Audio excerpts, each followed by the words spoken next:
I'm Walter Cronkite. This is the story of Mustafa Kemal Atatürk, the strong man who in a little more than a decade led Turkey out of the Middle Ages and into the 20th century. The story, The Incredible Turk, as the Prudential Insurance Company of America presents the 20th century.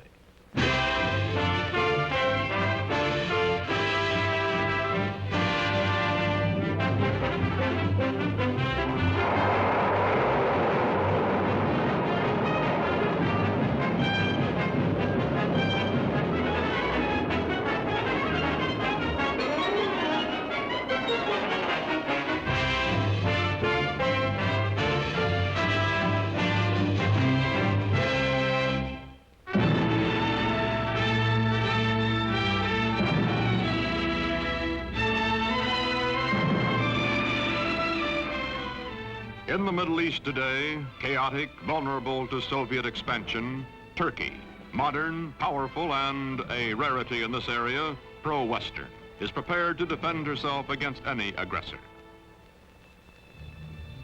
This is the border between Russia and Turkey, guarded day and night. The red sentry does not know he is being photographed from across this border. He feels that he is being watched. He is also suspiciously watchful.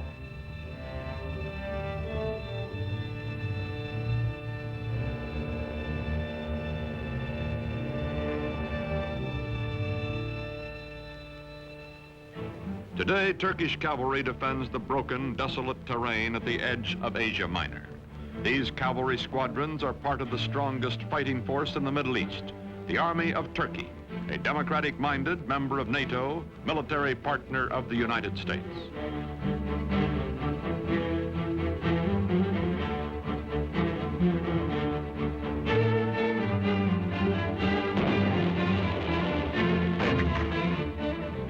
Modern Turkey, strong and stable, was created out of a dying Oriental despotism by one man, unique in history, Mustafa Kemal, called Atatürk, father of the Turks.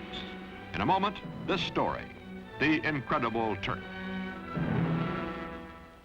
By 1900, the Ottoman Empire, land of many races and religions, has lost her ancient tolerances and her world position, is reduced from medieval splendor to medieval squalor. Ruled by inept autocrats, ruined by foreign wars and exploited by foreigners, the people are sunk in poverty, lost in lethargy, mostly illiterate. The Turkish Empire continues to exist only because the European nations cannot agree among themselves to dismember her.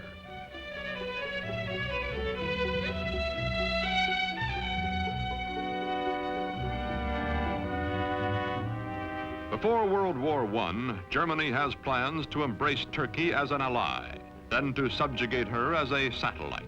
To visit the sick man of Europe, as Turkey is called, comes the German emperor himself, Kaiser Wilhelm II. He is received with more than ceremony. His glowing promises, such as the Berlin to Baghdad Railroad, are believed by the Sultan and his government, and even by the nationalist-minded Young Turks. When war comes, Turkey will waver between her old friend Britain, allied with her hereditary enemy Russia, and her new friend Germany. On October 29, 1914, Turkey takes into war, on the Kaiser's side, her obsolescent army.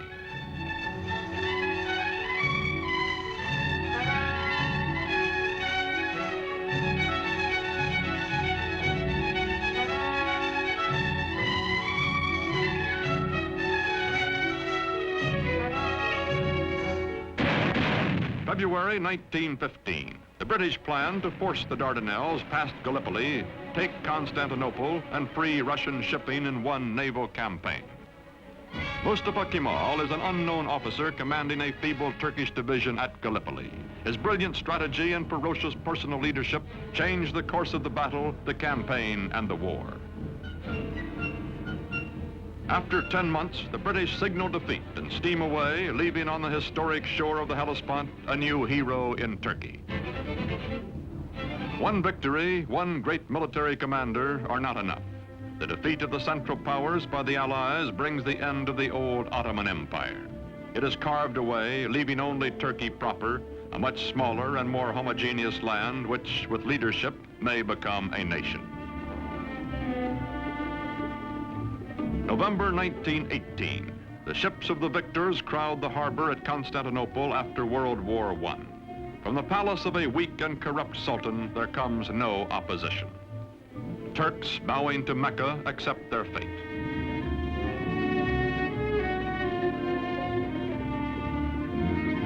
From France and from Great Britain, occupation troops disembark to take over the ancient capital.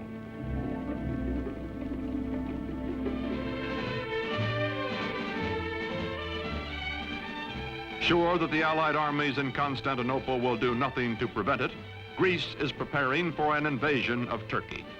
On May 15, 1919, the Greeks land their troops.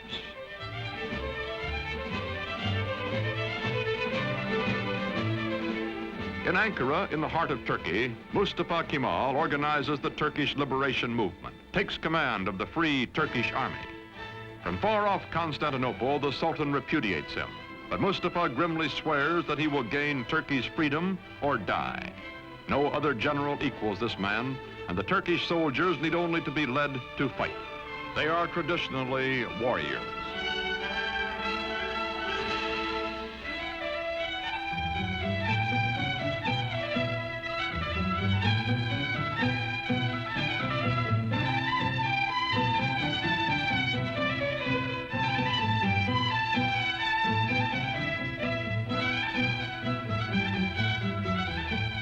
Quickly, Mustafa Kemal gathers the forces of unoccupied Turkey under his almost unchallenged domination.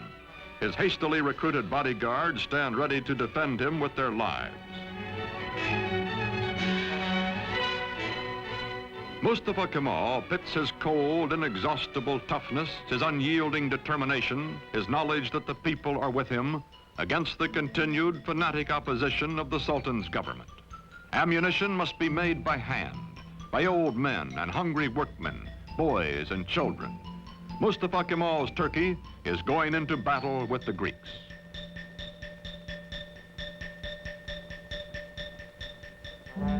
The war with the Greeks lasts 3 years, from 1919 to 1922.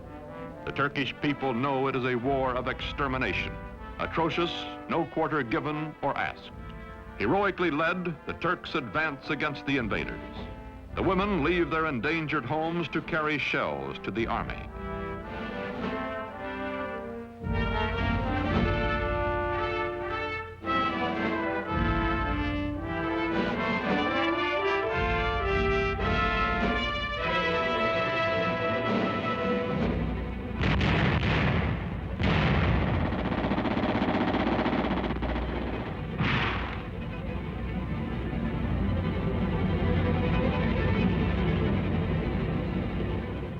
September 1922, the Greeks are driven back to the Aegean Sea. Offshore, Allied rescue ships stand by. Into the seaport of Smyrna, called Izmir by the Turks, pour thousands of Greeks, joined by sympathetic Christian minorities, fleeing before the armies of the man whom the British called the most terrible of all the terrible Turks. From the ships, bread comes to the docks for the desperate refugees. Bread so that they may live another day.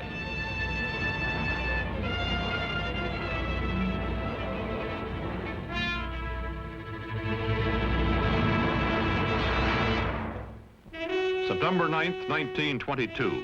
The Turks enter Smyrna, last stronghold of the invaders. They take vengeance against the Greeks for whole Turkish villages wiped out, for their kinsmen massacred.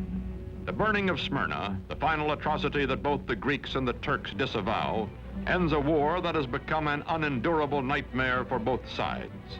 Its polyglot population takes to the sea as the flames destroy the great Homeric city.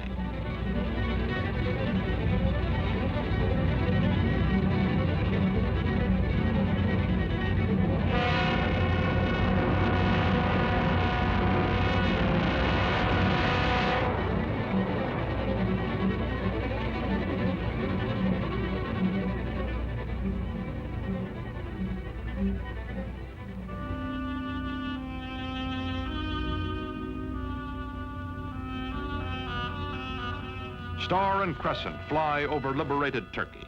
Mustafa Kemal Pasha, married to a woman of Smyrna who personifies his ideal of Western freedom for all Turkish women, is chief of state and supreme commander of the army. With the winning of the war, he removes his uniform, never to wear it again. He is now granted dictatorial powers by the elected National Assembly. In Constantinople, to be officially renamed Istanbul, the foreign occupation troops are evacuated. In the fall of 1922, Sultan Mohammed VI, whose family has reigned for 7 centuries, fears for his life and goes into exile as crowds cheer his going. Mustafa Kemal's victorious army enters Istanbul.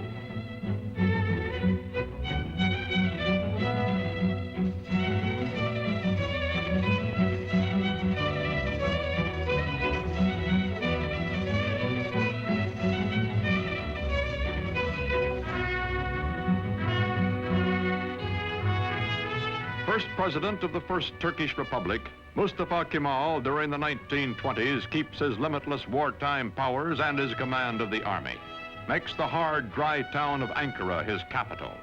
His fantastic dream is not of empire or conquest, but of creating a democratic Turkey, a new kind of Turk in his lifetime.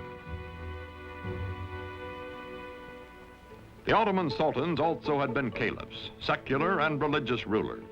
Turkey's new government separates church and state.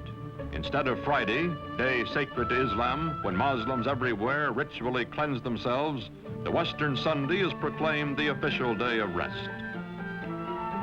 Although Mustafa Kemal insists on personal religious freedom, it is known that he personally detests the gesture of abasement prescribed for worship when Muslims touch their foreheads to the floor in their brimless headgear.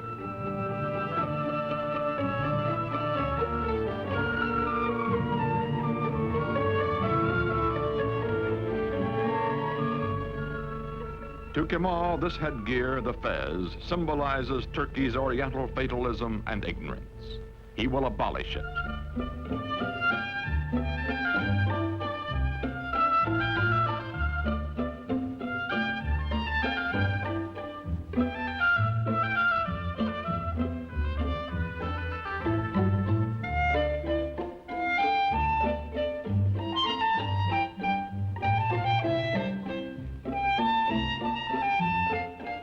Wearing the fez becomes an act of treason.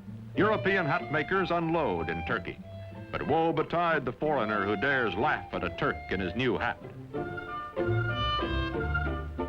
More than 90% of Turkey's 13 millions are illiterate. Mustafa, who earned in school his second name, Kemal, meaning excellent, himself takes charge of replacing the difficult, obsolete Arabic script.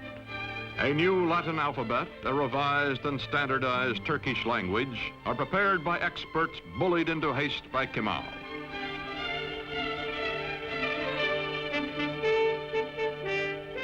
To make a modern nation capable of government by the people, all Turkey must be sent to school.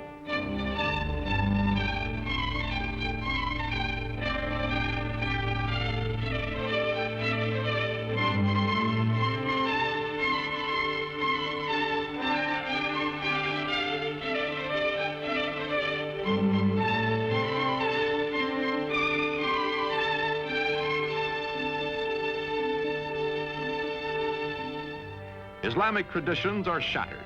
A man's image, Mustafa Kemal's, is displayed in public. He also orders all Turks to adopt Western-style family names and is himself christened Atatürk, meaning father of the Turks. The faces of Turkish girls and women are hidden, and they live in virtual slavery until Atatürk unveils them by decree. Now divorced from his wife, he takes pleasure in the company of emancipated women and insists that all Turkish women adopt Western clothes, gives them equal rights under the law after abolishing polygamy, and opens to women all the trades and all the professions.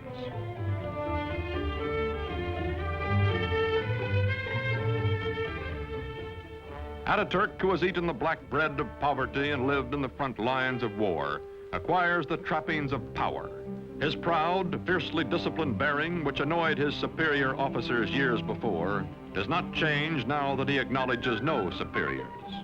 The men around him treat him as emperors and primitive chieftains, and modern dictators are treated. Flatter and yes him, seek the smallest of privileges, such as lighting his cigarette.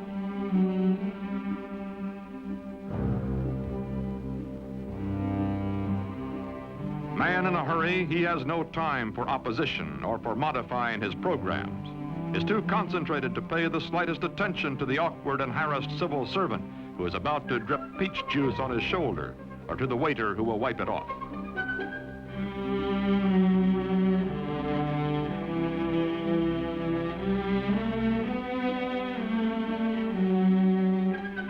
Although gossip is rife of his spare time affairs with women, of private drunken orgies by which Ataturk relieves long periods of relentless labor, this monarch in mufti never loses his public dignity, even at play.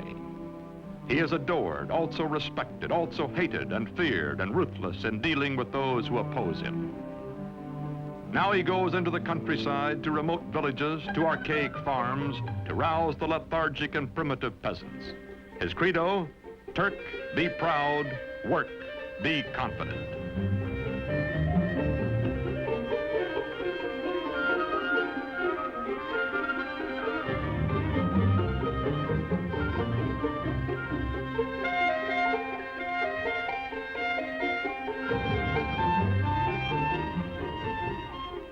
There are two ways of conquering, says Ataturk, by the sword or by the plow.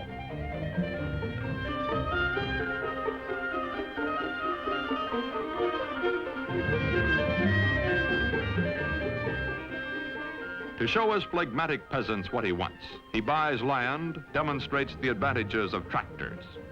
Ataturk, son of a civil servant, military careerist, now all-powerful dictator, becomes a model Sunday farmer.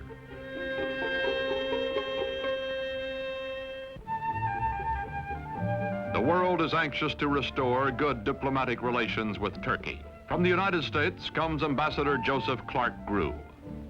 For this revolution and high accomplishment, one man is primarily responsible. The name of Gazi Mustafa Kemal will forever be associated with the development, founding of the new modern Turkish state, and will forever be inscribed indelibly upon the rolls of history. Türk milleti taben demokrattır. The Turkish nation is democratic by nature. Zaten çok yükselmiş bulunan Amerika milletinin Türk milleti. I have no doubt that the American nation, which has gone so far in this ideal, is Turkey's friend in her aims. Bütün beşeriyeti birbirini sevmeye. This will not be all. Perhaps it can lead to a world of love, with all old prejudices erased, with all nations coexisting in peace and prosperity. When the Great World Depression of the 1930s slows down economic reconstruction in the country, Turkish people by the thousands wait for Ataturk to bring him their troubles and their problems. To the man in the street, Ataturk is his personal boss and his personal friend, willing to listen, wanting to help.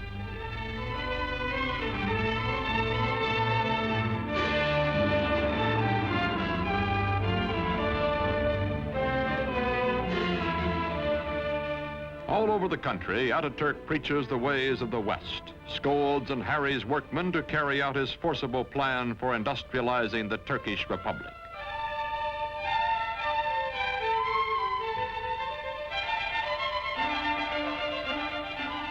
Turkey begins to move into the 20th century, builds dams, mills, factories. The tempo is fantastic. Industrial production under Ataturk increases tenfold. Still, there are growing pains, a poorly designed and poorly run heavy industry operating at a loss, profitable light industry deliberately run at an excessive profit to cover the deficit. Turkey's textile mills being a notable example.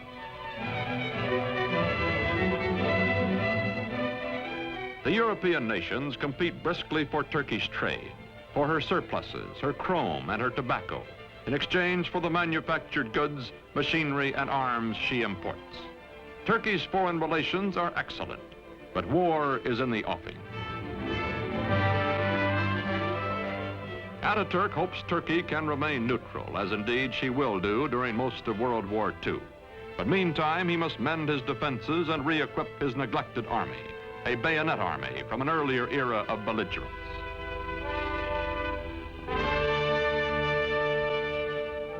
Turkey's dictator has said, Hitler will lead a dynamic nation to destruction by whipping its passions, and Mussolini will play Caesar. Time is proving him right.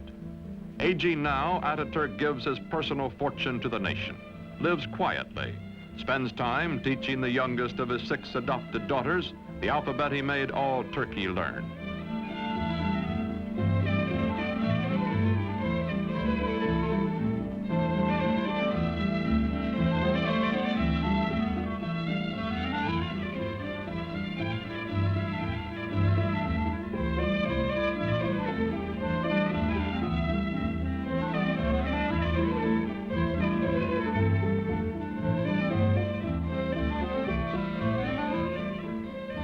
Watching his young nation, Father Ataturk believes in her democratic future and has preserved for her under his autocratic rule the Republican Constitution and the secret ballot which will elect his successors.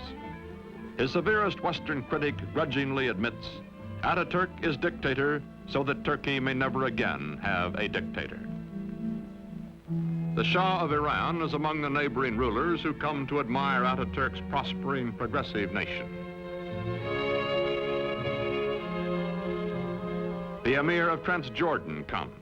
The Arab world is impressed by Turkey, but later when nationalism develops throughout Islam, none of its leaders will have Ataturk's genius or his convictions.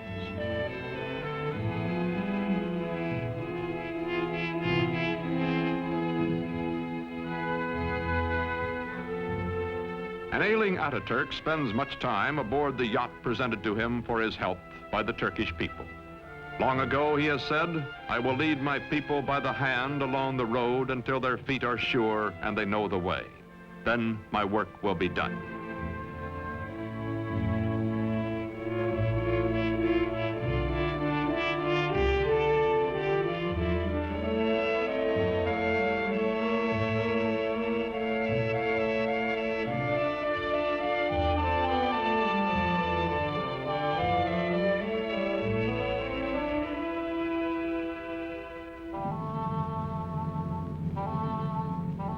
On November 10th, 1938, Ataturk dies at the age of 58. 13 years of his life he spent in active warfare fighting for Turkey. For 15 years, until his death, he was our first president and absolute ruler. His last command is that his successor be one who will follow his course. Ismet İnönü is that man.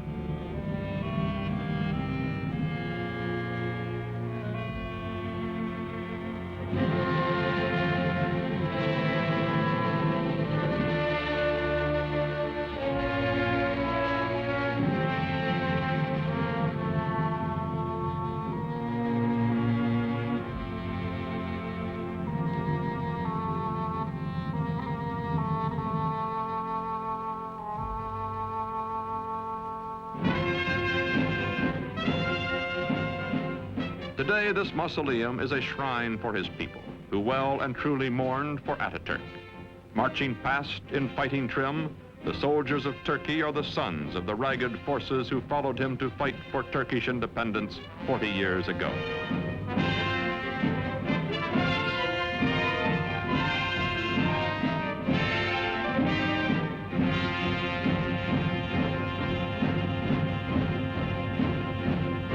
Modern Turkey is a vigorous ally of the West. She welcomes not only foreign products, but the foreign bases and men on her soil to help defend her way of life and her NATO alliance. Not all of her problems have been solved, however.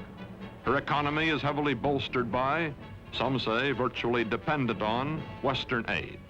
Her democracy is still far from perfect, and historians still argue about Ataturk, the man who in less than 2 decades made Turkey over. His methods, his tyrannies, his personal habits. Yet none denies the staggering achievements of the Incredible Turk.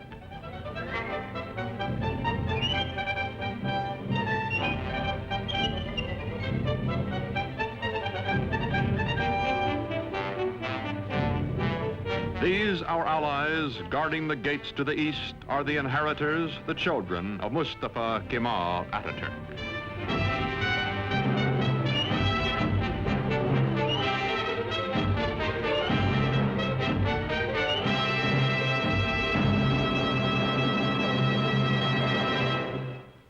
story of next week's episode in a moment. And now a message from your host, the Prudential Insurance Company of America.